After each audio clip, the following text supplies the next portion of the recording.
자, 그럼 역사 연구 방법론을 이제 해볼게요. 자, 여기 역사 연구 방법론은 이제 그 사료 비판하고 이제 양적 방법론, 질적 방법론 이런 것들인데 여기는 아까 말했듯이 방법론이라는 게 꼭 그 교수학습 방법론이 아니에요. 여기에서 방법론은 역사를 어떻게 연구할 것인가는 역사 연구 방법론이에요. 예, 그리고 약간의 이제 그걸 가지고 적용하는 그런 내용들인데 이제 첫 번째 볼 게 사료 비판이에요. 사료와 사료 비판. 그래서 이제 외적 비판이 내적 비판, 문맥 비판 그런 내용이죠. 요 문제가 예전엔 진짜 많이 나왔어요. 그래서 여러분 찾아보시면 알겠지만 9문제가 정도 나왔거든요. 근데 이게 09년 이후로 넘어가면서 깜깜무소식이에요. 그래서 안 나온 지가 지금 거의 한 8년 넘어가요. 7, 8년. 그래서 이게 나올 가능성이 있을지는 모르겠지만 일단 예전 문제니까 또 언젠가 기준이 튀어나올 수가 있어요. 그래서 이제 보는 건데 자, 요 내용은 이제 어디 있냐면 사료 그 파란 책이 있어요. 파란 책. 예, 파란 책.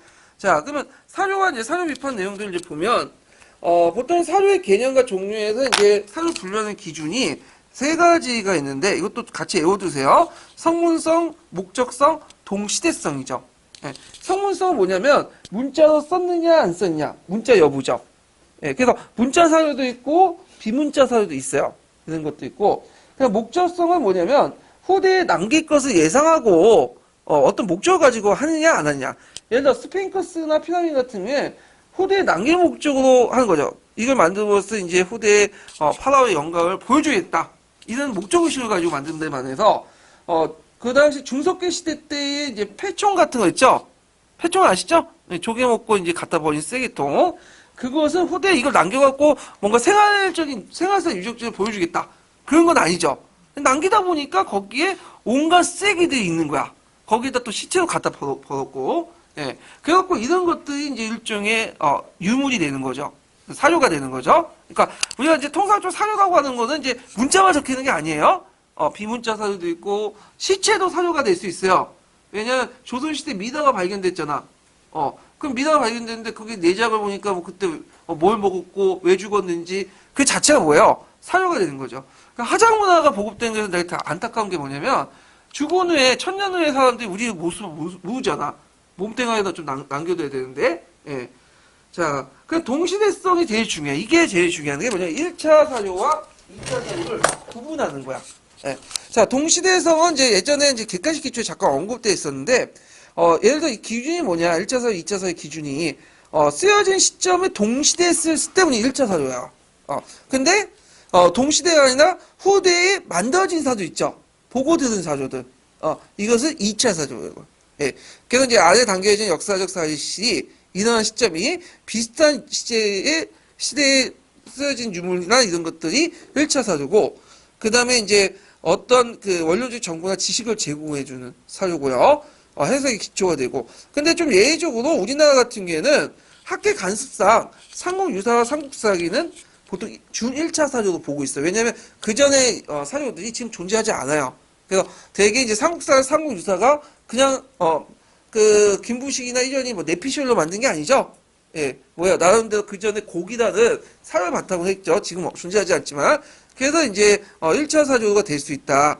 그리고 활용 한번 따라서 이거 예전 나왔는데 활용에 따라서 1차 사료와 2차 사료가 될 수 있어. 이거 좀 기억을 해주세요. 자, 유독공의 발해고 같은 경우에는 만약에 유독공의 어떤 그 자체 역사인식을 연구할 때는 몇 차 사료야? 1차 사료죠. 근데 발해의 역사를 연구할 때는 2차 사료가 되는 거예요. 예, 이렇게 이제 볼 수가 있고, 자, 2차 사료라는 것은 아까 말한 것처럼 역사 사실이 일어난 시기보다 나중에 만든지 사료로서 1차 사료에 대한 설명이나 판단, 견해, 의견이 있는 사료다. 이렇게 이제 보시면 돼요. 그래서 예전에 한번 나온 게 전기물 같은 거 있죠. 우리가 전기물 아시죠? 이거는 1차 사료, 2차 사료예요. 이것도 2차 사료예요. 예. 그런 것도 있고, 그 다음에 참고로 이제 3차 사료라는 게 있어. 여기는 안 나와있지만, 3차 사료 각종 도표, 학습 자료 있죠. 우리가 지금 만든 편집 자료 같은 것들을 뭐냐면 3차 사료라고 해요. 예. 이런 것들이 있다라는 것 좀 기억을 해주세요. 그래서 1차 사료가 직접적 증거라면 2차는 상역적 증거고요. 상역적 증거고, 1차 사료가 자기가 보고 드는 생생한 증거라면 2차 사료는 한 단계 건너서 좀 시기가 건너서 들은 사료다. 전문 자료라고 하죠. 예. 그래서 이제 서양사에서 투킨티디스와 헤로도투스의 차이점이 뭐냐면 그 헤로도투스는 뭐예요? 자기가 보고 들은 것뿐만 아니라 전해드는 전설이나 이런 것도 다 하죠. 근데 이에 반해 투킨티시스는 뭐야? 자기가 보고 들은 것만 써. 1차 사주죠. 그러니까 상대적으로 1차 사주와 2차 사주 중에 정확한 뭐겠어요? 헤론토스의 사주가 아니라 투킨티시스 사주죠. 그러니까 1차 사주가 좀 정확해요. 예. 근데 꼭 그런 건 아니에요. 그렇지만 대기부 학계에서는 1차 사주를 더 신뢰있게 본다. 자, 그러면 우리나라 역사에서 한번 대비해서 보죠. 자, 4세기 이전의 기록 중에 우리나라 역사에 대한 4세기 이전 기록이 두 가지가 있어. 삼국지 위지동 이전과 또 하나가 뭐죠? 그 시대에 삼국사기였어요. 근데 삼국지 위지동 이전, 예전 자작년 기출문제 나왔죠. 재작년에. 그거는 뭐예요? 1차 사기거든. 왜냐면 진수가 살아있을 때 썼던 한 거야. 근데 이런 삼국사기는 9월 1000년 후에 만들어진 거죠. 그렇기 때문에 이거는 2차 사기거든. 이해되겠죠? 학계에서는 그 4세기 이전의 것은 주로 이제 삼국사기 기록을 안 믿어. 이건 편견이 안 맞고 막 왔다 갔다 한다. 이거 나중에 제가 한국사 시간 때 좀 얘기할 텐데, 그래서 주로 이제 믿는 것이 뭐냐면 삼국지 위지동 이전이야. 4세기 나온 거. 그래서 요번에 이제 재작년에 게 삼국지 위지동이 나왔잖아요. 예. 그래서 이제 이런 것도 좀 기억을 이제 같이 알아두시면 되고. 자, 그러면 사료 비판 관련된 내용을 보자. 이게 이제 여러 번 나왔는데, 자, 보통 이제 그 과거의 인간의 활동을 통해서 이제 나타난 건 사실이죠. 그래서 역사적인 어떤 증거가 나타나는데, 근데 이 사료라는 것은 완벽하지 못해요. 왜냐면 빠진 부분이 있어. 도중에 적혀지지 않은 부분도 있고, 가다 소실된 부분도 있고, 그 다음 마모된 것도 있고요. 그 다음에 어떤 애 도중에 왜곡된 것이 있어. 그러면 이걸 그대로 받아들이면 안 죠. 이 사실을, 그러니까 사료에 있는 사실을 일사자죠. 이걸 역사적 사실. 그러니까 이때 이 사실이라는 건 역사사자죠. 사실로 바꾸기 위해서는 무슨 비판이 필요하면 외적 비판, 내적 비판이 필요해요. 그 내적 비판은 크게 이제 텍스트 비판, 문맥 비판 이렇게 두 가지 이제 작업이 필요하죠. 그래서 이 사료 비판을 이제 완성시킨 사람이 누구냐? 랑케 아시죠? 랑케가 대부분 이런 사료 비판 분석들을 다 해놨어. 그래서 그 뒤에 랑케를 욕하고 욕하는 분들도 다 그건 받아들여요. 또. 자, 그러면 외적 비판을 보죠. 그래서 이제 외적 비판은 예전에 뭐 한 두 문제 정도 나온 것 같은데, 이건 나중에 이제 문제 풀어보면 얘기하고요. 외적 비판이라는 건 뭐냐면, 사회 진위 여부를 판단하는 거고, 역사적 비판이에요. 제일 기초적인 비판이고, 하급 비판이야. 그리고 인적 학문의 도움을 받아야 된다. 그래서 이 사료가 진위 여부를 먼저, 이게 진짜인지 가짜인지, 도중에 왜 마모됐는지, 그 마모됐던 걸 다시 찾아내고, 도중에 또 뭐냐면, 왜곡된 부분도 있고 삽입된 부분도 있겠죠. 이런 것들을 찾아내는 것이 외적 비판이다. 그래서 예전에 이제 어떤 문제가 나요? 강개토 대왕비 아시죠? 거기 강개토 대왕비 부분에 보면 이제 신묘주 기사가 오랜 세월 동안 마모됐잖아. 그래서 도중에 석회를 발라넣었죠. 그래서 이걸 찾아내는 것은 뭐예요? 내적 비판이 아니라 외적 비판. 그러니까 원래 사료를 그대로 복원시켜주는 그런 것들이 외적 비판인데, 자, 일단은 외적 비판 과정들을 이제 보면요. 사회 저자나 작가를 확인하고요. 자, 사회 연대를 확정하죠. 그래서 사회 연대를 확정할 때 여러 가지 방법이 이제 있는데, 이때 인적 학문의 도움이 필요해요. 대표적인 게 이제 여러 가지 유물들 같은 거 할 때는, 탄소 연대 측정법 같은 것도 필요하죠. 예. 그런 것들을 이제 볼 수가 있고, 그 다음에 요 과정에 원사의 진본, 이게 진위가 가짜인지 진짜인지, 후대에 만들어졌는지. 그래서 예전에 이제 어떤 경우가 있었냐면, 예전에 어떤 경우 구석기 유물이나 유적, 그 다음에 이런 것들이 그 당시 발견돼가지고 연구할 때 시절 그때 풍부해갖거든. 근데 구석기 유물과 유적 같은 경우에는 발굴할 때 문제는 조작한 게 되게 많아요. 후대에 상당히.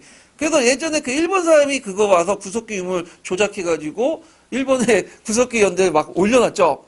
그러다 도중에 기자가 이상해갖고 찾아내잖아. 그러면 이런 것들이 이게 구석기 예를 들어 주목도끼의 진본인지 가짜인지 어떻게 잖아. 이거는 상당한 그 인적 학문 도움, 특히 탄소연대 측정법이라든지 이런 것들 도움이 필요한 거죠. 예. 그래서 이제 이런 것들이 이제 필요하고요.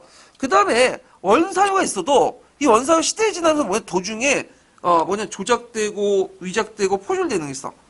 왜냐면 이제 사료가 있다가 도중에 마음에 안 들어가지고 그냥 삭제해버리고 자기가 원하는 방식으로 집어넣는 게 있어. 자, 이런 것들은 이제 뭐 하려면 문자학이나 이런 것들이 필요해. 왜냐면 예를 들어갖고 삼국사기하고 조선왕조실록의 문장 구조가 다르죠. 삼국사기는 뭐예요? 고려시대 때는 우리나라 어순이에요. 똑같은 쓰다도 우리나라 어순을 가지고 얘기하거든요. 근데 조선왕조실록은 뭐죠? 조선시대 때는 우리나라 어순이 아니라 중국 어순이야. 근데 여기 보면 삼국사기 시대에 쓰여졌던, 고려시대에 쓰여졌던 그 책 내용이 중에 갑자기 조선시대 때 어순이 나와. 중국 어순이. 이건 뭐야, 이거는? 도중에 누군가 삽입을 했다는 거야. 이런 것들을 알려면 문자학 같은 거 하죠. 문장학. 그러니까 이제 우리가 이제 알 수 있듯이 이런 거는 인적 한번, 도움이 필요하다. 네, 이런 것들 지금 기억을 해 두시면 되고요. 그래서 이제, 이렇게 있고, 그래서 이제 이런 내용들, 이제 그 비판 과정들, 좀 내용들 좀 파악을 해 두시는 게 좋을 것 같아요. 예.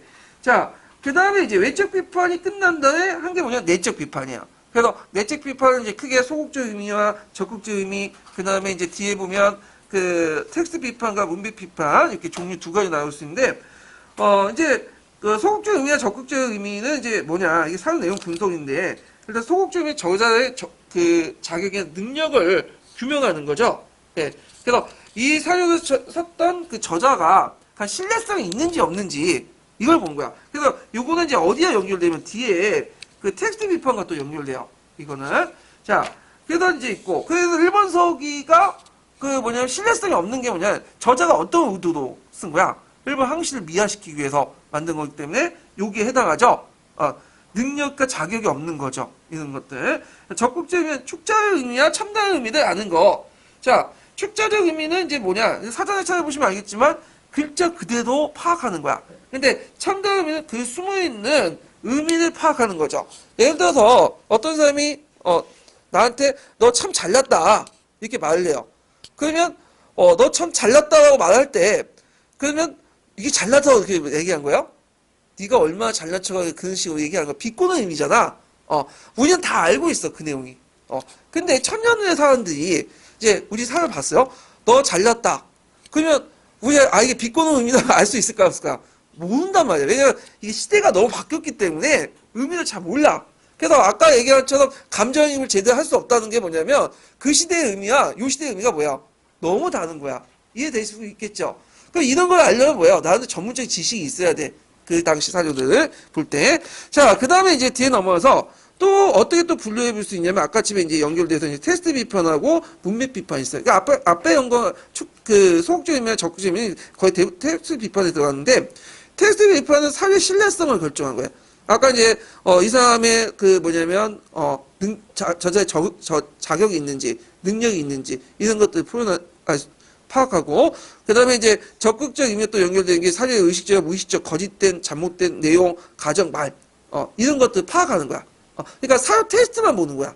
요거는요. 그래서 요런 뒷부분에 내용은 이런 것도 있죠. 관계토 대응 비문에 백잔이라는 말이 있어. 백잔.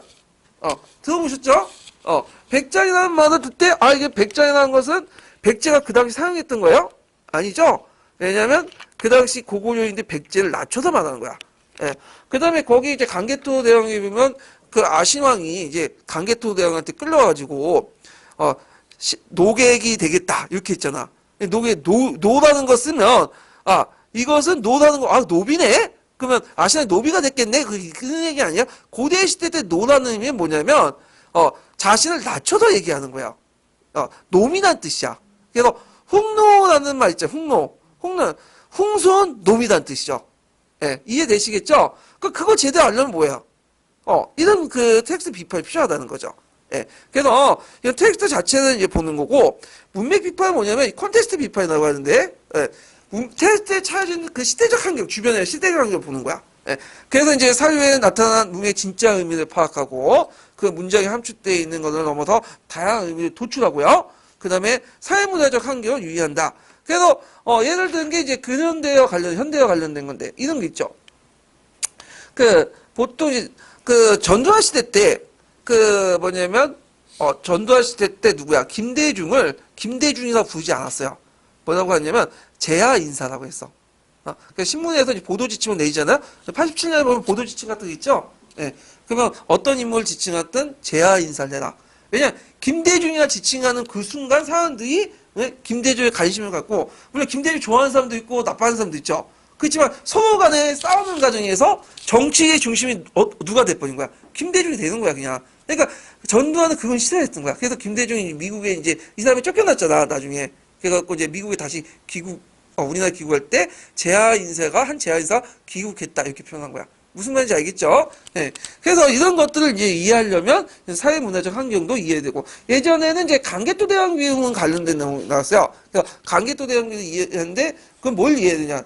그래서 이제 문맥 비판해라. 어떤 식으로 해? 자, 강개토 대왕 비용은 이제 외가 쳐들어왔는데, 외가 과연 그 당시 국가 발전 수준에서 백제나 가야를 칠 수 있는 수준이냐, 신라나 가야를 칠 수 있냐, 이때 외의 실체가 뭐냐, 이런 것들 알려.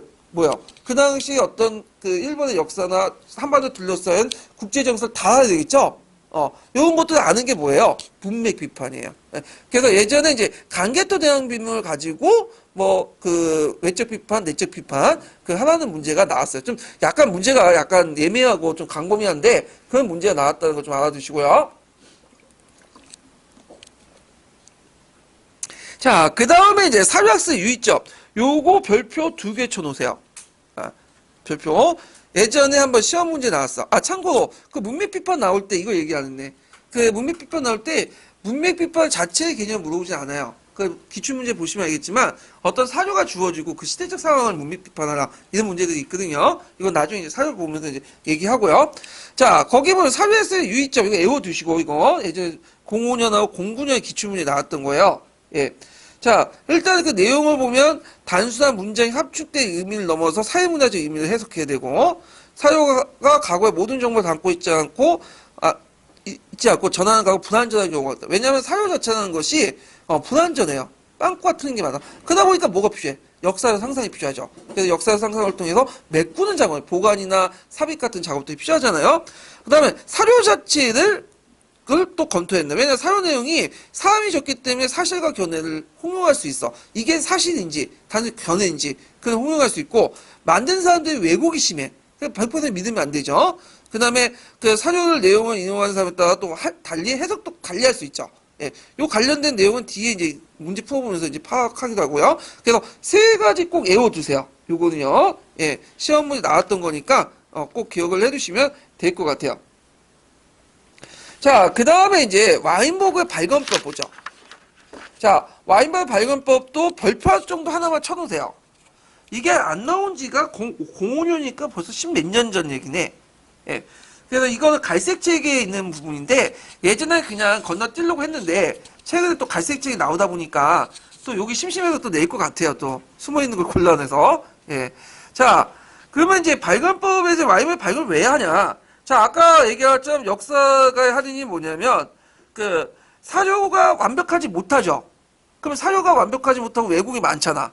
그러면 이 사료를 좀 더 완벽하고 왜곡 걷어내기 위해서 하는 게 발견법이야. 그래서 이제 그 발견법이 이제 있는데, 그래서 사료의 불완전성을 통해서, 이걸 극복하기 위해 나온 것이 발견법이다. 그래서 이제 와인버그가 이제 네 가지 내용을 있어. 학증, 맥락화, 그 다음에 출처 확인, 부재 증거 고려, 이런 것도 있는데, 06년에 나왔던 거네요. 예. 그 네 가지가 있는데, 그래서 이제, 이거 드레이크하고 비슷하죠. 드레이크가 와인버그에 영향을 받아서 그런 거거든요. 예. 그래서 학증이나 이런 것들 거의 비슷해. 자, 출처학이나 이거 보면, 학증 같은 게 보죠. 자, 학증은 이제, 학증과 맥락화는 이제 뭐가 필요한 작업이냐? 비판적 사고와 맥락적 파악이 필요하고 역사의 판단이 강조되는 부분인데, 학증은 자신이 주장하고 있는 가설, 내용들을 증거를 내야 돼. 팩트가 있으면 내가 이렇게 주장하면 주장만이죠. 뭐가 있어야 돼? 팩트가 있어야 돼. 근거가. 그래가지고 요게 이제 예를 들어서 제가 이제 한번 만든 임날분부의 허구성을 주장하기 위해서 실제 해석이나 강개토 신문 비문 해석을 파악해서 재해석할 필요가 있겠죠. 이런 것들이 이제 학증이고, 맥락화는 뭐냐면 사료를 이용해갖고 역사 사실 재구성하는 거야. 그러니까 각기 떨어져 있는 사료들을 재구성해서 그 사실 상황을 다시 만들어 놓는 거야. 재현을 하는 거죠. 그래서 언제, 그 다음 어디서 일어났는가를 파악하는 거야. 그래서 예를 들어 뭐 4세기 때 후반에 일본은 여러 소국의 가축적이 이루어졌고, 철을 구입하기 위해서 가야와 백제부터 용력을 파괴했고, 이런 내용도 있죠. 이런 것들 맥락화야. 그래서 어떤 사실들을 떨어져 있고 모순된 사실들을 서로 묶어가지고 하나의 시대와 그 다음에 공간적 구조에서 그걸 어떻게 설명하는가, 이런 것들이 필요한데, 요거 고대사에서 상당히 중요해요. 맥락화는. 왜냐면 고대사 같은 경우에는 특히 고대 상고사는 편년 문제 때문에 많이 했네. 이 사건이 사회에서는 뭐 400년이 일어났는데 실제 보니까 500년이 일어난 사람도 많거든요. 그리고 똑같은 인물이 있는데 이 인물이 어떨 때는 그 1세기 때 나왔다가 3세기 때 또 나와. 어떤 사전은 그럼 이런 것들 하면 뭐예요? 맥락화가 필요하죠? 예. 그래서 이런 것들이 필요하고요. 자, 그 다음에 출처 확인과 부재 증거 고려. 이게 이제 공민력 기출문에 나왔던 거예요. 그래갖고 이제 역사 상상력과 역사 판단이 필요한데, 출처 확인은, 이거는 어디에서 많이 익숙하죠? 어디에 익숙해? 요번에 기출문이 나왔던 거. 예, 드레이크의 4단계. 예, 영향을 받은 거야. 마찬가지 똑같은 거예요. 이 출처 확인하면, 일단은, 이 사료가 과연 신뢰성이 있는가? 그러니까 이 사람이 먼저 사였을 때 어느 능력이 있는지, 어떤 의도를 썼는지, 그래야지만 나는데 뭐요? 그 사유의 신뢰성을 확보할 수 있죠. 이게 출처 확인이야. 자, 예를 들어갖고 일본 서기에 있는 그 남한경영을 할 때 일본 애들이 그 당시 이제 일본 항시를 미약하게 쓴 거죠. 그러니까 일본 항시를 미약하게 쓰기 때문에 이 남한경서는 믿을 수가 없지. 이런 것들을 이제 좀 보시면 되고요. 부재 증거 고려는 뭐냐면 일명 썰렁호주 발견법이야. 자, 범인은 뭐냐면 그 알리바이를 만들어갖고 자신의 범죄를 숨기려고 하죠. 증거를 음닉하고. 근데 탐정은 뭐야? 이걸 어떻게 발견하려고 하죠. 그래서 마찬가지로 우리가 문헌을 볼 때 이것도 사람이 쓰기 때문에 자기가 유리한 것만 쓰지 불리한 건 뭐야? 쏙 빼먹죠. 또 왜곡을 시켜 또 마치 자기가 한 것을 남이 한 것처럼 얘기하고 남이 한 것처럼 한 것을 자기가 한 것처럼 얘기해요. 그러면 그 역사가는 썰렁호주의 어떤 뭐냐면 탐정처럼 뭐냐면 이걸 밝혀내야겠죠. 숨기려는 것들을. 이게 이제 할 때 부재 증거 고려다. 그래갖고 문헌 증거를 고려할 때 저자가 의도적으로 제거하는 부분들을 미숙한 종교를 걸 찾아내서 이걸 밝혀내는 그래서 수동적이 아니라 적극적으로 역사 팩트를 도출해내는 그런 내용이 있어요. 자, 예를 들어서 1번 서기인데, 1번 서기 제가 이제 한국 사 시간 때 좀 얘기할 텐데, 1번 서기는 백제 3사다에서 백제 계통의 역사를 1차 사료로 해갖고 많이 쓰여져 있어요. 네, 백제 봉기, 백제기, 백제 신참이라는 사료가 있거든요. 그 사료들이 되게 이제 어디에서 건너왔냐면, 백제가 망하고 나서, 그때 이제 백제 유민들 일본에 많이 건너갔잖아요. 그때 가지고 온 거야. 그때 이제 7세기 말에 이제 일본 서기 천천할 때, 그게 이제 가지고 가서 1차 사료 했는데, 얘네들이 그것을 그대로 100% 인용한 게 아니야. 항시가 관련된 것은 뭐냐면, 이해하기 위해서 역사를 왜곡을 시켰죠. 그래서 그걸 다시 왜곡시킨 사료를 인용했는데, 이게 이제 여기 뭐야. 자, 일본 서기는 백제가 일본 항시에 영향을 미친 것을 서술을 의도적으로 피하기 위해서, 백제가 한 일을 마치 일본이 한 것처럼 이렇게 하는 경우가 있어요. 예를 들어, 근초공황 있죠? 근초공황이 마한을 정벌했던 내용이 있죠, 교과서에. 이거 원래는 삼국사기에 있는 내용이 아니에요. 삼국사기는 이미 마한 정벌이 온조왕 때부터 있었다고 해요. 근데 학자는 그거 믿지도 않고, 되게 이제 일본 서기가 그런 측면에서 좀 정확하게 마한 정벌 4세기 때, 근초공황 때 있었다라고 하는데, 근데 이제 문제는 근초왕이 주체가 돼갖고 마한 정벌 했어. 근데 주체를 변화시켜. 누가? 그 당시 신공황후의 명을 받은 뭐예요? 근초공황이 일본들의 도움을 받았고 했다는 거야. 그 주체가 누구야? 신공황후가 되고 근초공황 그 밑에 명령받고 한 사람이죠. 근데 결정적으로 그걸 기술할 때 실수를 내버린 거야. 뭐라고 해서 남만 친미단해라고 썼어. 일본에서. 여기에서 친미단해는 남만이 될 수가 없죠. 일본의 입장에는. 왜 될 수가 없을까? 일본은 남만이 아니라 이게 친미단해가 지금 나주거든요? 그럼 어떻게 북저가 되는 거지. 거지상. 근데 남만 친미단해는 뭐냐면 남만 누가 보냐? 백제 한성정부 시점일 때 남만이 되는 거예요. 예. 근데 백제 기록을 그대로 뺏겨가는데 그건 착각 실수해갖고 그걸 집어넣지 못한 거야. 그걸 딱 찾아서 이거는 원래 백제 사도인데 일본이 일본 황실을 미화시키기 위해서 이런 식으로 왜곡시켰다. 우리가 딱 포착을 할 수 있는 거죠. 요 찾아내는 게 이기는 부재 증거 고려예요. 상당히 지적인 어떤 노력이 필요했던 그런 것들인데, 자, 그래서 이런 것들을 이제 보시면 돼요. 그래서 제가 이제 이런 개념들을 설명할 때, 약간 이제 뭐냐면, 역사적 사실들을 좀 약간 겉어서 얘기할게요. 왜냐하면, 그래야지 이해가 빨라. 왜냐면, 이게 추상적인 말에도 그 뒤에 다 찾아보면, 구체적 사실 다 깔려있는 거예요. 예. 그래서 이제 이런 것도 있고요. 근데 주의할 것은, 제가 매번 강조해서 내가 설명한 것은 지금 예일 뿐이지, 그걸 그대로 쓰면 안 된다. 어디 써야 된다? 기본서에 있는 내용을 암기해갖고 쓰셔야 돼요. 자, 그 다음에 이제 관련된 문제를 한번 풀어볼까요? 사료학습과 관련된 부분이 되게 많은데요. 자, 일단은 와인복의 발견법부터 이제 쭉 이제 살펴볼게요. 352페이지 펴보세요. 아이고. 이거.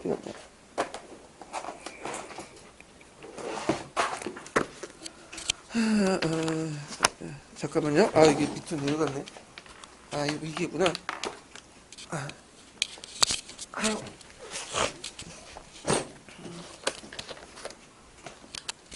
자, 352페이지 1번 문제를 풀어볼게요.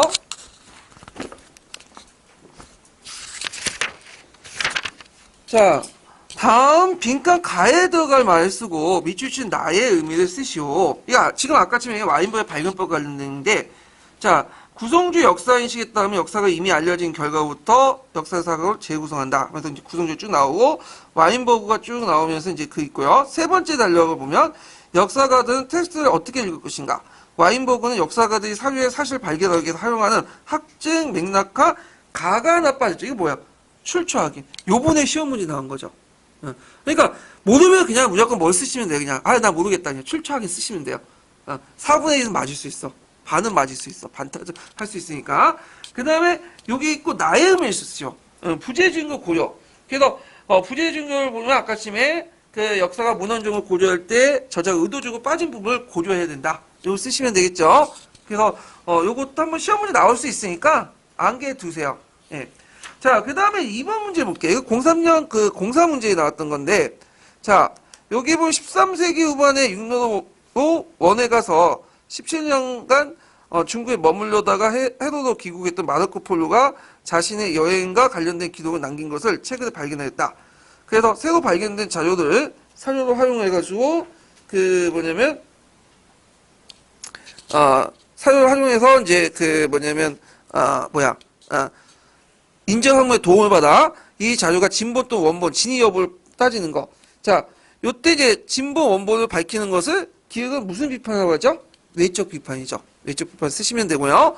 그 다음 쭉 넘어가서 이제 내적 비판 넘어가는데 의식적으로 무의식적으로 거짓된 잘못된 내용과 가정과 말 그리고 사료에 나타나 있는 문장의 진정한 의미를 파악하기 위해서 단순한 문장의 합주 이건 뭐예요? 내적 비판이죠. 이해되시겠죠? 이거 내적 비판 중에 문맥 비판이죠. 정확하면은 예. 자, 그러면 여기에서 이제 역교를 푼 좀 팁을 드릴게요. 역교 팁 중에 뭐냐면 전체 문장에보다도 물어보는 게 있죠. 물어보는 것만 답하세요. 예. 근데 여기 보다가 니은을 문맥 비판인데 그 앞에까지 이 테스트 비판 쓰면 맞게 해줄 거야, 틀릴게 할 거야. 아니죠. 뭐 테스트 비판이 어떻고 문맥 비판이 어떻고 이런 거예요. 이게 이제 뭐냐면 요번에 그 논술형 문제에서 많이 이제 그런 답안들을 볼 수 있는데 논술형에서 이제 비판적 읽기 쓰기 부분이 있거든요. 그 줄침 부분 있죠. 근데 줄침 부분은 얘기 안 하고 그 앞부분에 교과서의 그 교과서가 이제 도구적 교과서가 아니다 된다. 절대적으로 받아들이지 않는 그런 내용을 답안 쭉 구성하신 분도 있어. 그 앞부분은 지금 물어보는 게 아니잖아. 지금 뭐죠? 이 줄침 부분만 물어보는 거잖아. 그러면 역교도에서는 물어보는 것만 답변하세요. 너무 오버액션 해갖고 각 부분까지 다 볼 필요 없어. 예. 역교뿐만 한국사 마찬가지인데 딱 줄침 부분만 딱 한정해서 얘기해야 돼. A를 얘기하는데 B를 얘기할 필요는 없겠죠. 예. 자, 뭐 이렇게 이제 있고 그 다음에 2-2번 보면 사료학습하고 탐구학습은 연결돼 있어요. 항상 탐구학습과 사료학습은 연결돼 있다. 도시 좀 외워두세요. 왜냐하면 지식의 가정이기 때문에 이렇게 보시면 돼요. 그래가지고 요번에 이제 역사를 안다는 부분에 인과관계 학습 방법 있죠? 무슨 방법이죠? 사료학습이죠. 그럼 사료학습은 뭐와 연결해? 탐구학습. 그래서 그 밑에 뭐가 나온 거야? 탐구학습이 나온 거야. 탐구학습이. 자, 이건 나중에 얘기하고요. 자, 그러면 탐구학습에서 그 학생들이 니은의 수행 단계를 이렇게 쓰시오. 이렇게 했거든요. 자, 사료에 대한 남아있는 문제의 진짜 의미를 파악하고 사회문화적 하고 사회 비판 관련된 이거죠, 이거. 그러면 탐구학습 절차를 꼭 외워두셔야죠. 뭐 처음에 뭐야? 문제인지. 그 다음에 가사 설정. 그 다음에 여기 중간에 뭐 자료 설치, 분석, 개별, 가설 확인, 일반화 있죠? 예. 그러면 요 5단계 중에 어디에 속하겠어요?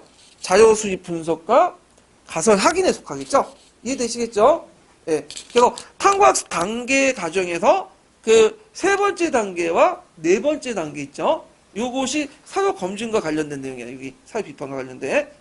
그래서 이런 것도 좀 같이 기억을 해두시면 될 것 같아요. 예. 자, 그 다음에 이제 뒤에 넘어가서 이제 3번을 보죠. 3번. 3번은 이제 뭐냐면 강개토대왕비에 관련된 내용인데, 자, 강개토대왕비는 이제 많이 나오는데 요번에는 좀 특이한 데 나왔지만 대부분 나오는 게 신면적 기사예요. 그게 이제 남한경로 이런 것들과 이제 관련돼 있었고 이제 나오는데, 그래서 이제 요 강개토대왕비의 외적 비판과 내적 비판을 나눌 수 있다. 그래서 위자료 외적 비판을 쓰시오. 그다음 내적 비판을 쓰시오. 이렇게 있는데 외적 비판은 답이 명확해요. 글자 판독이 어렵고 마모가 됐고 그다음 비문 변조까지 있다고 했죠. 예, 그래서 이렇게 쓰시면 되는데 문제는 내적 비판이야. 내적 비판 크게 테스트 비판하고 뭐가 있어요? 문맥 비판이 있죠. 그래갖고 이렇게 써가면 너무 강범위해.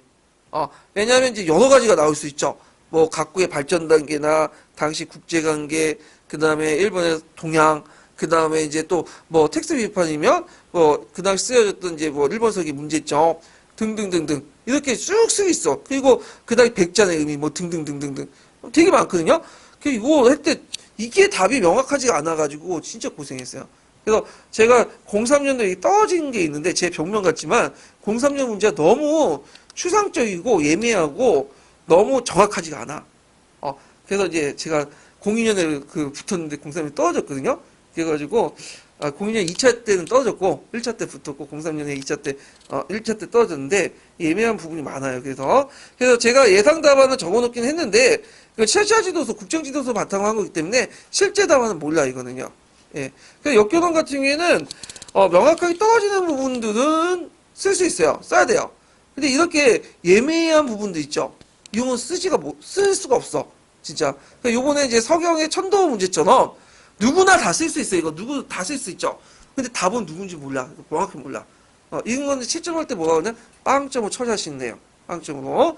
예. 그래서 이거 그냥 넘어가면 되고. 자, 4번을 볼게요. 4번. 자, 4번은 이제 뭐냐면, 자, 이거 공사 문제인데요. 한 학생이 사료학습 A 사료를 보고 B처럼 해석했다. 자, 교사는 이 학생의 사료 해석에 가장 문제점이 있음을 알고 시와 같이 지도해줬다. 가와 나의 정확한 말을 더 적합한 내용은 이렇게 썼는데, 자, 여기 보면 이제 A 사료는 강화도 조약이죠. 딱 보면 뭐 조선은 자주기면 일본에 똑같은 권리를 갖는다. 조선국은 부산 외에 두 곳에 한국을 개항하고 쭉쭉 있고, 자, B 학생이 이제 얘기를 뭐라고 했냐면 제1조 내용을 봐. 당시 일본은 조선을 대등한 국가를 봤다. 자, 그러면 시 교사는 이거 어떻게 해요? 너는 지금 포면적 의미를 파악하는 것이다.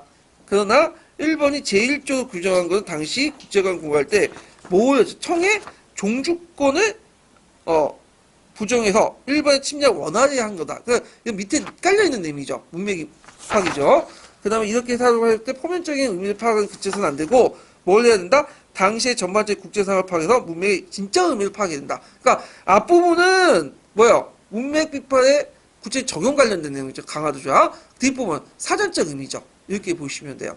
예. 그래서 참고로 청나라가 이제 눈치를 받긴 봤어요. 왜냐면 이제 일본이 이제 독립국이라고 하지 않고 자주국이라 했잖아. 그건 뭐냐면 독립국이라고 너무 할 경우에는 청나라 반발을 불러일으키고. 근데 청나라의 입장을 볼 때는 조선은 독립국은 아니지만 자주의 나라거든요. 그러니까 그 당시에 독립과 자주는 다른 말이 꼭 대립된 말이 아니었어요. 예. 자, 그러니까 일본 입장을 볼 때는 청나라의 눈치를 보면서도 청나라와 좀 관계 끊기 해서 청나라 인정한 한도에서 보니까 자주란 말이 딱 눈에 보이거든. 그러니까 자주 쓴 거야. 근데 나중에 시몬세키 조약에서는 딱 보면 자주란 말이 없죠. 독립이란 말이 하고. 우리나라도 예전에 독립이란 말 쓰지 않았어요? 근데 청일전쟁 이후부터 뭐야? 우리 독립국가 된 거야. 독립신문 만들고. 예. 뭐 이런 것도 이제 있다. 자, 그 다음에 이제 뒤에 넘어가서 5번 문제 볼게요.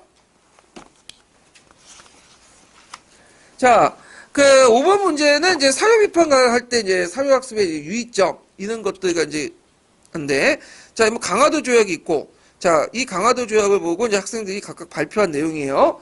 자, 그래서 강화도 조약의 제1조 내용을 봐. 당시 일본은 조선을 대등한 국가로 존중한 마음을 갖고 있다. 그러면 어떻게 조언을 해줘서 지도해줘서 단순히 문제에 합축된 의미를 넘어서 사회적 문화적 의미를 해야 된다. 이렇게 하죠. 그 다음에 2차 돈이 죽었을 때 신피가 한 께를 쏟았다고 해요. 정말 믿을 수 있는 즉 상공유사관. 그 믿어서는 안 되죠. 상공유사라는 거는 불교적 설화 구조를 그대로 가지고 온 거예요.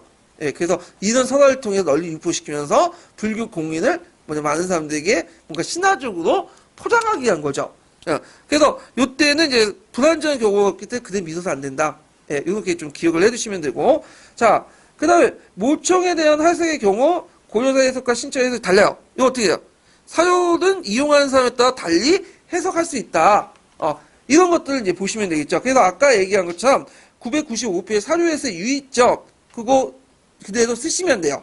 그래서 단순히 문장이 함축되면 너무 사회 문장의 이미지를 해석하고 사료가 과거의 모든 과거를 담고 있지 않고 불완전하고 두 번째죠. 그래서 세 번째는 달리 해석할 수 있다. 네, 답이 나오죠. 네, 이거 쓰시면 되고요. 자, 그 다음에 이제 6번 이거 뭐야? 07년 6번 문제네요. 예, 공사 문제 좀 보면 자, 교사가 제시한 A 사료를 보고 어느 학생이 다음 B와 같이 해석했다. 이 학생이 가해의 사료 비판을 어떤 측면을 제대로 수행하지 못하는 것이 쓰고 자, 자료 A에 대한 올바른 사료 비판을 하기 위해서 어떤 점을 반드시 골쳐 쓰시오. 자, 여기 보면 이제 사이토 문서에서 조선총독 침입사인데 이게 몇 년도에? 1920년대죠? 여기 20년대 사료예요. 자, 문화통치이죠? 그래서 사이토의 부임으로 이제까지 강압적인 문화통치가 끝났고 우리 민족 이전과 비교되지 않을 정도 자유와 권리를 보장받았으며 멀지 않아 지방자치도 실시할 수 있겠다. 생각한다. 이렇게 이제 해석을 했어. 자, 이거 잘못된 해석이죠. 예. 그거는 어떤 측면에서 수행하지 못했기 때문에 사료에 나타난 진짜 의미, 문맥 의미, 어떤 사회적 환경이나 이런 것들 문맥의 진짜 의미를 파악하지 못했기 때문이죠. 그래서 그래서 이제 있고 그래서 올바른 사회파는 어떤 점 반대 사회 문화적 그 차이 같은 것들 환경의 차이 때문에 이렇게 고려해가지고 해야 된다. 그러니까 문맥 비판 내용을 그냥 적용해갖고 쓰면 되는 거야. 이거는 그렇게 어려운 건 아니에요. 예. 자, 그 다음에 이제 뒤에 넘어가서 7번 문제 볼게요. 7번. 7번 문제가 아니라 잠깐만 내가 아까 갑자기 발을 잘못했네. 제가 이걸 6월 기준으로 하다 보니까 그런 건데 이게 7번이고 지금 설명하는 게 예. 6번이 이제 건너뛴 거죠. 6번을 할게요. 아까 제가 7번 하다가 6번 해야 되는데 7번 하다가 그냥 건너뛰었는데 자, 6번 문제 뭔데 이게 6번 문제가 좀 약간 이제 어려워. 공사 문제인데 좀 생각할 부분이 있어요.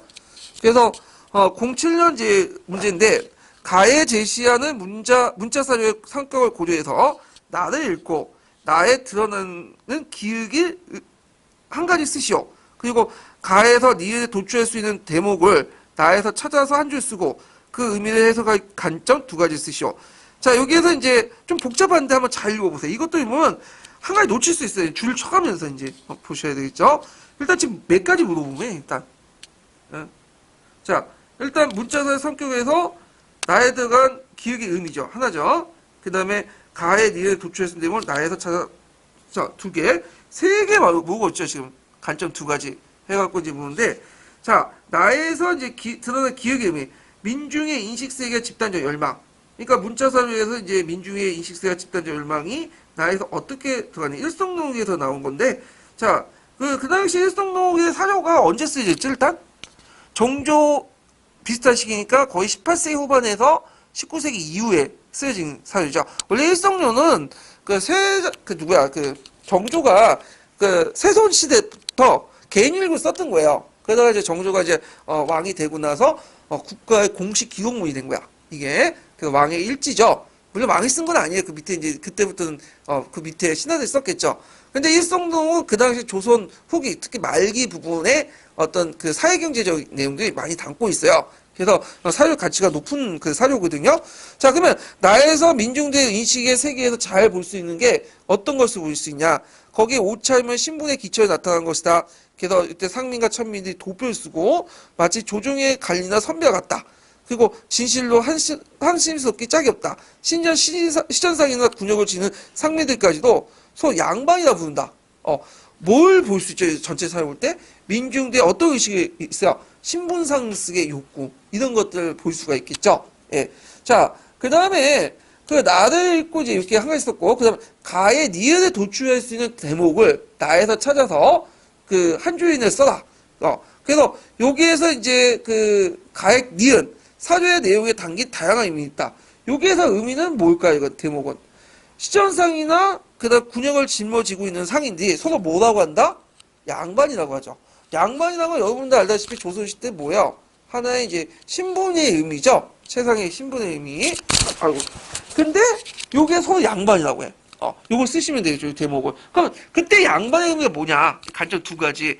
첫 번째는 우리가 고전적 의미, 그냥 문무관리 및 친족, 지배층, 사족과 거의 동일한 의미로 양반을 말할 수 있고, 그 다음에 이제 여기에서 또 들어갈 수 있는 뭐냐면, 잠깐만, 제가 말려줬었어. 그 관점은 이제 지배층 입장이고, 제가 여기에서 말하는 이제 문맥상 의미는 이제 뭐냐면 국가의 역을 짊어지는 사람이라고 또 해석할 수 있겠죠.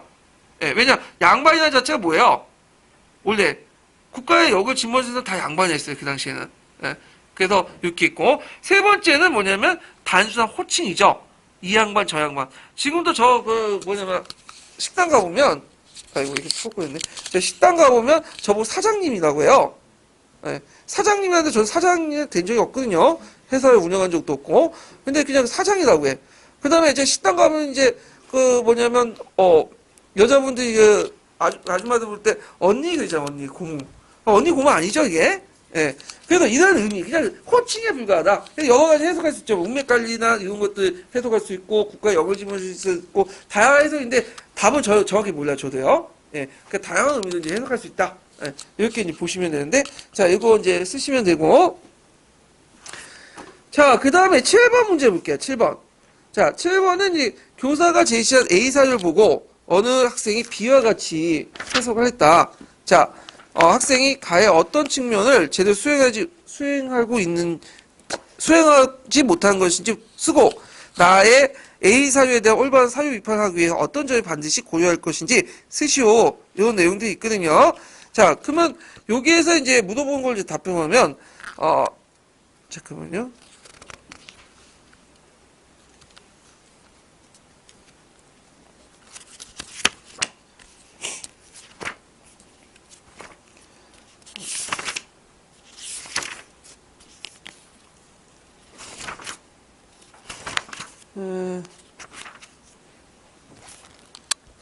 여기 보면 이제 그 A사를 보고 학생이 B와 같이 해석하는데 그때 가사료의 비판을 어떤 측면을 제대로 수용하지 못하고 있다. 그래서 이제 그 나의 사료에 대한 사료 비판을 위해 어떤 점을 반드시 고려할지만 한 줄 쓰시오 있는데, 자 여기에서 이제 가사료의 비판에 가사료가 A와 연결시켜서 하는데 하여튼 그때 어떤 측면을 볼 수 있냐. 그 B 학생들 내용을 보면 어떤 측면을 볼 수 있는지 보면 사료의 진짜 의미를 파악하지 못하고 있죠. 그 다음에 거기 보면 이제 그 나는 사료의 올바른 비판을 어떤 점을 아까 말한 것처럼 사료 문화적 한계를 유의해야 한다. 이렇게 쓰시면 돼요. 그래서 여기가 지금 가와 나가 이게 지금 가와 나예요. 예. 그 하살표 방향 있죠? 그래서 가는 요거고 나는 밑에 있는 거나 이렇게 쓰시면 될 것 같아요. 저도 이게 문제 파악하다 보니까 헷갈렸네. 예. 그 앞에는 그 역사 문제고 뒤에 공사 문제는 또 비슷한 문제가 나왔어요. 이거 연결시켜서 이제 보시면 되고요. 자, 그 다음에 이제 8번 문제 볼게요. 8번. 8번 문제는 이제 다음 주 사료의 내적 비판에 해당하는 거. 자, 그래서 이제 외적 비판, 내적 비판을 구분하는 문제죠. 그래서 이제 사료의 저자의 진실성을 존재하고 있나. 맞죠? 이게 내적 비판에 속하죠. 예. 그 다음에 두 번째가 사료의 작성 당시에 같은 상태가 있는가. 뭐 훼손된 것이 있는가. 언제 누가 조수됐는가. 이거는 2, 3, 4번은 뭐 외적 비판이죠. 외적 비판. 그래서 이런 내용들 이제 구분하는 거 예전에 시험이 나왔던 거고요. 그 다음에 이제 뒤에 넘어가서 9번 문제 볼게요. 자, 박 교사는 사료 가와 나를 학습자로 활용한 수업을 다음같이 전개했다. 물음에 답하시오. 그래서 수업 상황들이 쭉 있고 그때 이제 일제강점기 때 국내 다양한 민족운동이 벌어졌어요. 선생님이 지금 나눠주고 있는 자료는 일제강점기 어느 민족운동과 그 이외 일제 통치 방식에 대한 사료답니다. 일반적인 사료를 쭉 할 때 사료 자체 검토 있고 먼저 이루어져야 돼요. 그래서 왜냐하면 여기 기억에 들어갈 것이 뭘까요? 자, 사료학습의 유의점 같은 거 있죠? 예전에 제가 애워두시라는 거 사실과 견해가 혼용될 수 있고 사실을 만든 사람들이 왜곡될 수 있고요. 그리고 달리 해석할 수 있다. 그 세네 가지 있죠? 이렇게 쓰시면 돼요. 사료학습 때 어떤 유의점인가. 이거 아까 치면 삼국 유사 내용을 보고 학생들이 이게 해석하는 거하고 그 유의점 관련된 것들 연결시켜서 보시면 되고요. 자, 그 다음에 사유 나의 내용을 비판적으로 검토해 서술하시오. 그래갖고 이제부터 공유 이건 뭐 사이트의 연설이죠. 그래서 요거는 이제 한국사하고 관련돼 있어. 그러니까 1920년대 문화정치 허구 같은 것들을 요 내용과 관련돼서 이제 보시면 돼요. 일단 그 문화정치에서 이제 실제로 조선이 관료 임명이 없었고요. 지방자치 만들어준다 해도 실제로 협의해죠. 이런 것도 있고. 그다음 재산에 따라 또 제한 선거였고 등등. 그 민족 분열 정책 이용했죠. 이런 것들을 쓰시면 될 것 같아요. 문화정치 허구성. 그래서 역교론하고 한국사 내용 지식과 연결되는 그런 것들인데 예전에는 역교론하고 한국사 내용 지식과 연결된 게 되게 많이 있어요. 서양사 특히. 특히 역교론 교수들이 되게 이제 그 역교론 외에도 서양사를 같이 전공하는 교수들이 많아요.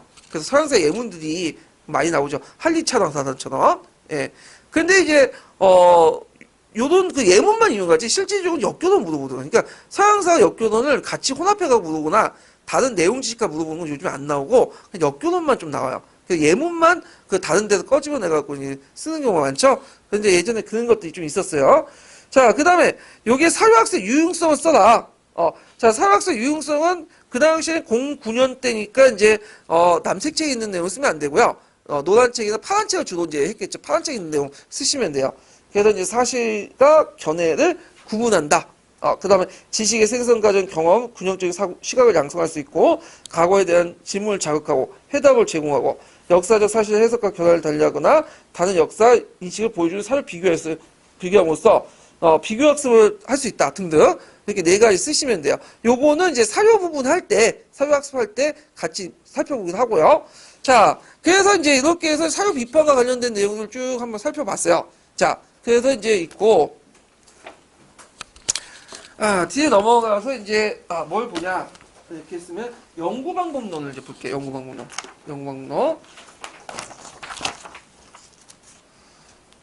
연구방법론을 보면, 자, 역사 연구방법론에 대해서는 이제 예전에 한 두 문제 정도 이렇게, 나왔는데, 이제 이게 안 나온 지가 한참 됐어. 한 13년인가 12년인가 나오고 안 나왔거든요. 언제가 나올 가능성이 있어요. 네. 그 연구방법론과 관련된 내용은 파란 책이 좀 자세히 돼 있고요. 그 다음에 남색책 부분에도 찾아보면 있어요. 관련된 내용이. 자, 그래서 연구방법론에서 이제 볼 게 뭐냐면, 그 탐구 방법 관련돼서 경험적 탐구, 해석적 탐구, 그다음 비판적 탐구, 이렇게 세 가지가 나눠져 있다. 그래서 경험적 방법은 탐구는 그 역사에 대한 인식을 경험적, 객관적, 그 가치중립적 시각에서 접근해서 보는 거고, 인과관계 법칙을 하는데, 보통 양적 연구 방법이라고 하죠. 이런 것들. 그래서 양적 연구와 질적 연구는 나중에 얘기하고요. 자, 질적 연구는 눈에 보이는 게 아니라 인간의 행동이나 의미를 판단하는 거야. 가치 판단. 이걸 질적 연구 방법 한다.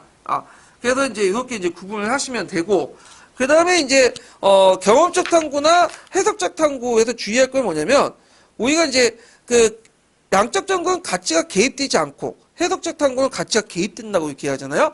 근데 역교는 좀 달라. 다 가치 중립이에요. 왜냐면 해석 탐구할 때 우리가 이제 시틀러의 사고방식을 안다고 해서 시틀러의 말에 동의하는 거야? 아니죠. 객관적으로 판단하는 거죠. 예. 그래서 이제 해석적 탐구는 좀 가치 중립적인 성격이 있어요. 자, 그 다음에 또 비판적 탐구는 뭐냐? 자, 교육 항상을 규범적 윤리적 원칙이니까 가치 판단에서 출발하죠. 그래서 현실이 잘못됐기 때문에 이 현실을 곤치는 거야. 이론과 현실의 갭이 있으면 이론에 맞춰 현실을 곤치는 거죠. 그래서 이제 이런 그것을 자주 하는 그 교육감을 진보 교육감이라고 하죠. 솔직히. 그래서 상당히 피곤해. 요즘에 각종 그 이론들, 그런 모델들 가지고 와갖고, 어떻게 하면 우리나라의 그 문제가 있는 공교육 시스템을, 개선할 것인가. 이걸 그냥 말로 떠는 게 아니라 실천하려고 하잖아. 그러면서 이제 충돌이 일어나고 그러는데, 이런 것들은 비판적 탐구다. 이해되시겠죠? 그래서 이제 있고, 현장 연구라는 개념도 이제 좀 외워주세요. 이게 02년 기출문제 나왔어. 자, 현장 연구의 의미가 뭐냐. 자, 이 현장 연구는 그 학교나 교실에서 일어난 일상적 행동이에요. 그래서 이게 이론과 연구가 분리된 게 아니라, 이론과 행동이 분리된 것이 아니라 서로 합일된 연구 방법이다. 그리고 이제 그 실전적 연구 방법이고요. 그리고 현장 연구의 주체는 누구예요? 실천가는 교사죠. 네, 교사가 이제 자신의 활동을 개선하고 자신의 맡은 일을 좀 더 효율적으로 수행하기 위해서 하는 거고. 자, 현장 연구의 특징은 지속적이고 순환적이야. 왜냐면 교사가 이제 현장 연구를 해갖고 어떤 가설을 만들었어. 그래서 예를 들어갖고 이제 자기가 이제 어디 이제 인문계 고등학교 그것도 상위 명문고에 있어. 외고에 있어. 외고 애들은 역사 수업할 땐 이런 측면에서 이제 애들한테 좀 논리적으로 분석적으로 설명하면 먹혀들겠다. 하여튼 잘 먹혀들어. 가설 맞는 거죠. 근데 이 사람이 이제 저쪽 공고나 그런 데 갔어. 근데 이걸 얘기했더니 애들이 뭘 하는지도 모르고 관심도 없고 관심 없어 애들이. 그렇다고 뭐 놀 수는 없죠. 그래서 애들한테 뭐 재미있는 뭐 역사 관련된 애니메이션이나 다큐나 이런 걸 볼 때는 더 관심이 있고 역사인식이 생겼어요. 그 자신이 가지고 있는 그 교수학습 방법에 대한 수정이 있어야겠죠.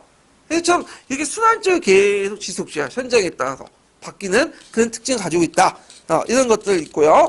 그 다음에 이제 그 어떤 주제나 문제에 대한 이론 개발 자체보다는 그 이론을 어떻게 적용해 현장을 변화시킨 것인가 이런 것들에 관심이 있다. 이 현장의 특징이라는 걸 좀 기억을 해두시면 돼요.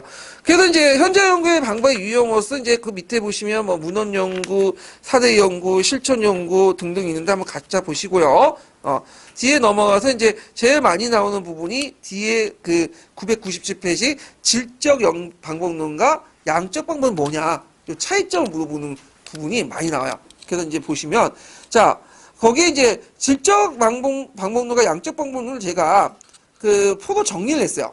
예, 그 표 정리한 거 보면 자 그 양적 방법론의 모델은 뭐예요? 자연과학이죠. 그 다음에 질적 방법은 인류 민속지학, 사회학 이런 것들이 있고요. 그 다음에 목표는 이제 양적 방법은 인과관계, 원인과 결과, 과학적 인과관계를 밝히고 질적 방법은 고유한 특성을 파악하는 거죠. 그 다음에 양적 방법의 특징이 뭐냐면 여러분이 교육학 시간에도 배우겠지만 이제 양적 방법 할 때 뭘 해요? 통계 집단하고 실험 집단을 나누죠. 번인을 통제하는 거야. 요 두 가지 시험 대상의 번인만 하는 거죠. 그래서 거기에서 이제 통계를 내갖고 실험을 내서 뭐 돼요? 하면 그걸 수학적 정리해서 일반화시킨 거죠. 그럼 그럴 수 없는 거는 이제 무작위 샘플을 내갖고 우리가 전화조, 설문조사처럼 이렇게 하는 거고요. 근데 이제 질적 방법은 그렇게 안 하죠. 직접 참여하고 면접하고 그렇게 하고요. 자, 양적 방법은 주류 견해요. 체계 유익적이고 정형적인 거야. 이미 이제 수많은 이제 데이터가 누적돼 있어. 이 구조 안에서 형성돼. 그래서 이걸 이용하는 방법이 이제 양적 방법인데 대표적인 게 제 고3이 이제 그걸 많이 이용해요.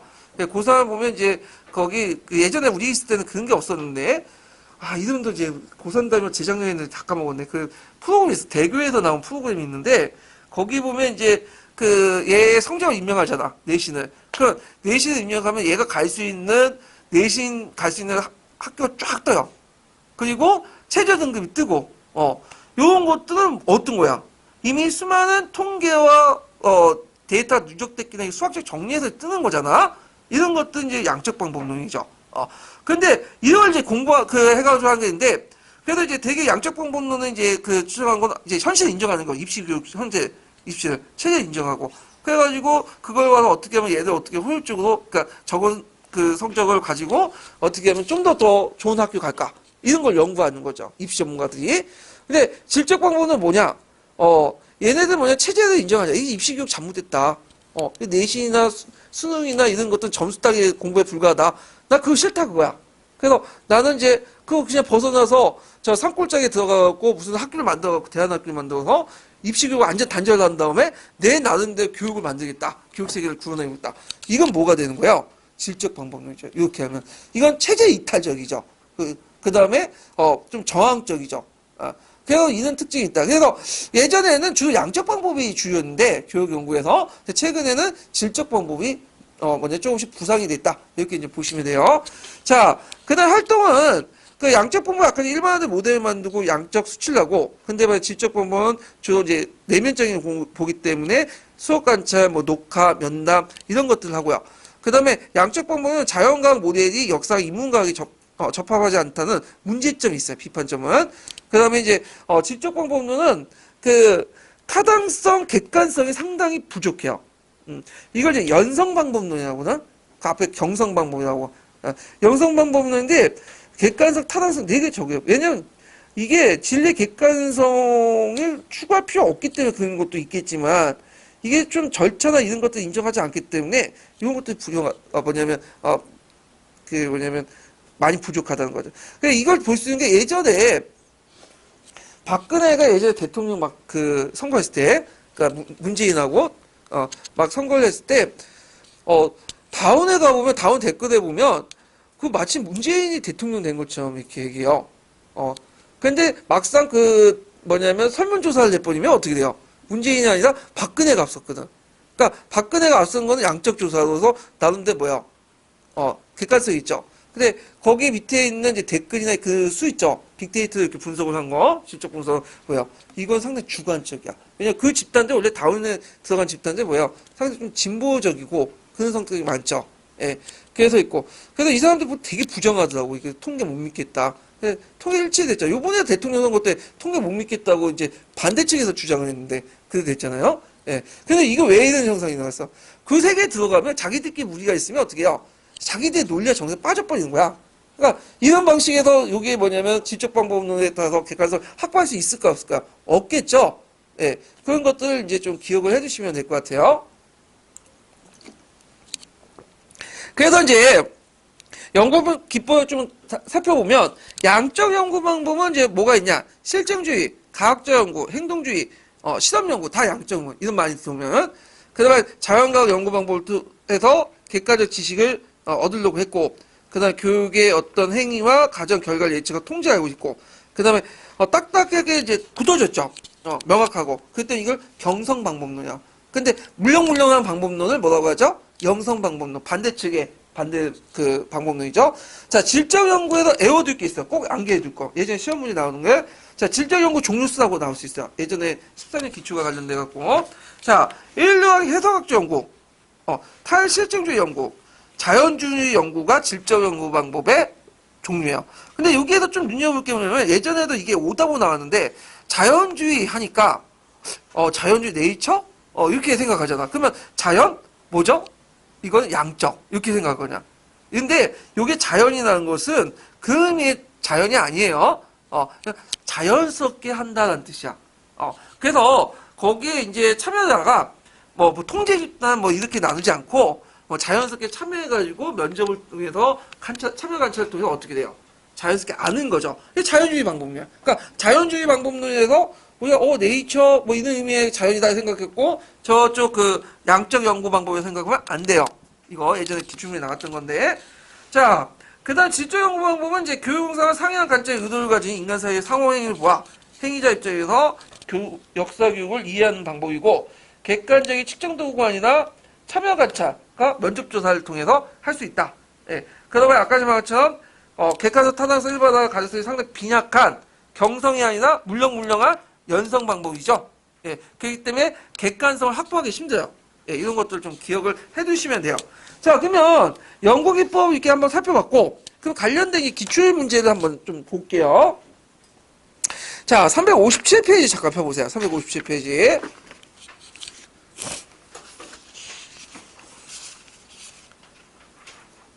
자, 357페이지 연구방법의 1번 문제 볼게요.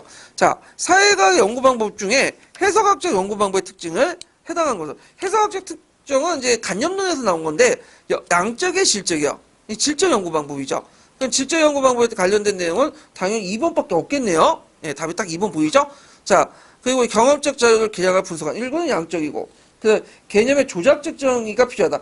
이때 조작적 정의라는 건 뭐냐면 원래 그 개념을 사안에 따른 목적에 맞게 변형시킨 거야. 그러니까 조작이라는 게 우리가 생각하는 그 조작의 나쁜 의미가 아니라 어떤 그 원개념 있죠? 이 원개념을 사안에 맞게 번역해서 제시하는 게 조작적 개념이야. 자, 예를 들어 갖고, 자, 소금은 용해성을 갖는다.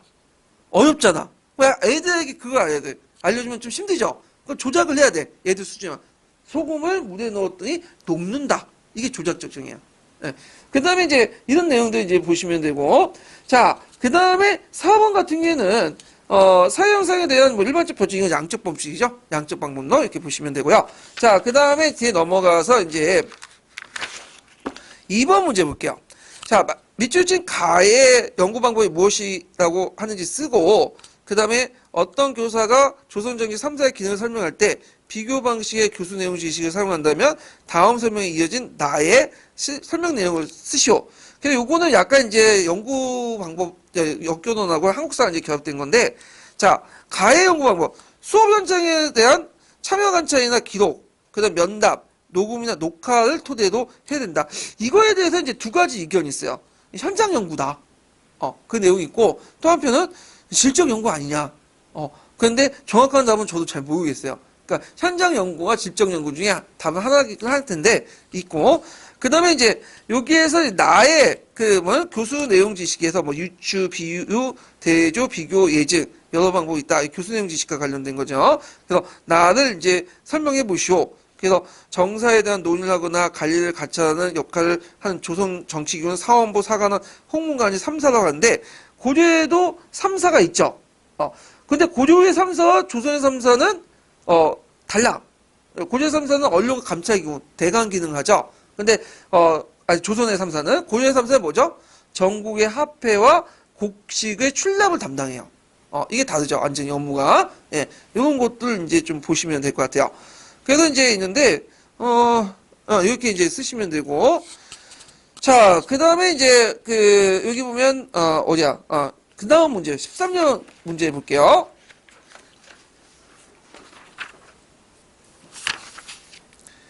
자, 밑줄진 기읍과 미음에 관한 설명 옳은 것은 이렇게 있는데, 자, 뭐 학교나 교실 현장에 관심을 가진 현장 연구에서는 다양한 연구 방법이 활용되었다. 그래서 기획을 보면 이제 현장 연구는 예전에 말한 것처럼 실천적 연구죠. 이론과 실전 분리된 게 아니라 실천적 연구고, 예, 해당하는 거 맞죠? 그 다음에 니은을 보면요. 자, 양적 연구 방법 쭉 설명하는데 여기에 보면 아까 얘기한 것처럼 뭐가 들어있어? 자연주의 연구 방법. 자, 자연주의 연구가 네이처의 의미가 아니죠. 자연스럽게 하는 거야, 연구자가.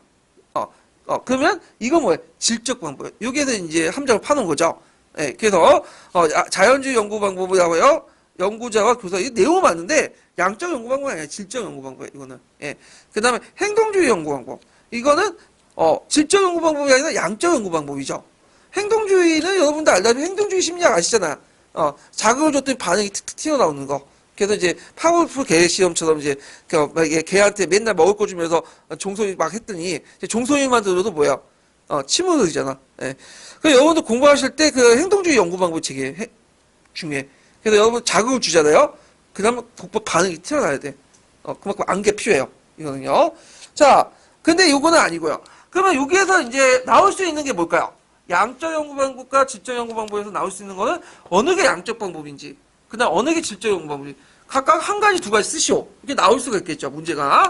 그래서 이제 이렇게 보시면 되고, 그 다음에 실전 교육과정 시기에서 교수 내용 지식이죠. 이건 뭐 중학교 1학년 세계사 2학년 이건 근데 교수 내용 지식이 아니라 이건 교육과정 지식이죠. 그래서 이건 틀렸고요.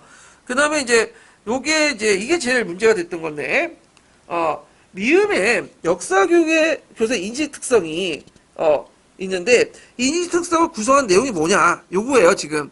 그래서 이게 어디에 나오는 거냐면 갈색책에 있어. 역사교사 인지 특성과 관련된 갈색책이 있는데 역사교과에 대한 지식, 역사교사의 가치관과 성향, 학생에 대한 이해 태도 있는데 뭐가 틀렸냐면 역사교과에 대한 지식은 맞아요. 근데 역사교사의 가치관과 성향은 틀려. 여기 뭐라고 써야 되냐면 역사교육관이라고 써요. 역사교육관. 그 다음에 학생에 대한 이해 태도. 비슷비슷한 역사교사 가치관과 성향과 역사교육관이 뭐 그 말이 뭐냐. 나한테 따지시는 분도 있는데 저한테 따지면 안 돼, 이 부분은. 이거는 답이 이미 나왔기 때문에 제가 그냥 저도 이해가 안 돼요. 왜 이게 틀렸는지. 근데 갈색제에 해당 근거가 있어요. 그래서 제가 4편 가지고 있죠, 4편. 그 해당 근거에 찾아서 이렇게 집어넣었어요. 거기에 보면 이제 쭉 읽다가 3편 쭉 읽다 보면 주가 있거든요. 주의 해당 부분을 4편에서 찾으면 그 근거가 있어. 그래서 제가 이제 기출문제 분석을 할 때 물론 근거 없는 것도 있긴 있어. 그건 내가 합리적인 추론에 따라서 하는데 거의 80~90%는 뭐냐면 근거를 가지고 해 얘기해요. 그래서 제가 분석한 거 보고 못 믿는 분도 있더라고요. 예, 근데 저도 그냥 제가 소설 쓴 게 아니에요. 다 근거 가지고 얘기한 거예요. 예. 자, 그래서 4편을 참고해 주시면 될 것 같아요. 그러면 이런 문제가 나오면 어떻게 나왔어요? 다음에 역사교사의 인지 특성을 가지고 있는 구성 요소 3가지 쓰시오. 나올 수 있겠죠? 그러면 역사교과에 대한 지식, 그 다음에 아까 심에 역사교육관 학생에 대한 이해 태도 이렇게 세 가지 외우시면 돼요. 예. 자, 그래서 이렇게 해서 이제 한번, 했고, 그 다음에 이제 문제 한번 풀어볼게요. 자, 그 총괄평가 문제 잠깐 풀어보세요. 펴보세요. 451페이지.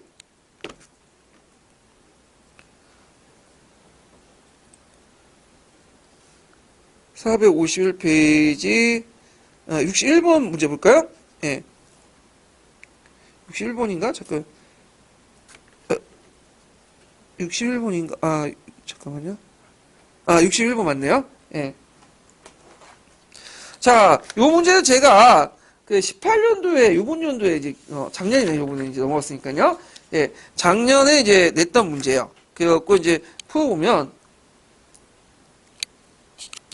자, 다음은 이교사, 박교사 연구 주제와 관련된 내용이다. 이거 주제와 관련된 내용이다. 이렇게 쓰시면 돼요.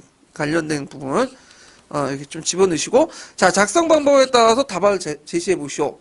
자, 여기 이교사 연구 주제가 있고, 박교사 연구 주제가 있어요. 그래서 이교사 연구 주제 보면, 학생과 교사의 상호작용이 어떤 것인가. 그 다음에 교사는 교과서에 담겨있는 교과 내용을 어떻게 수업 내용을 바꿀 것인가. 있는데, 요거 딱 보기에 연구 방법이 양적 연구의 질적 연구예요. 질적 연구겠죠? 그 다음에 이제 박교사의 연구 내용은 이제 역사 수업 모형을 만들고 나서, 수업을 한 다음에 그것이 교과서에 의거하여 교사 설명을 하는 기존의 강의식 수업보다 얼마나 효과를 검증하거나, 그 다음에 수치를 제시하는, 무조건 수학이 들어가면 뭐야? 데이터가 들어가면. 이거는 양적 연구 방법이에요. 이렇게 이제 구분이 되죠, 일단.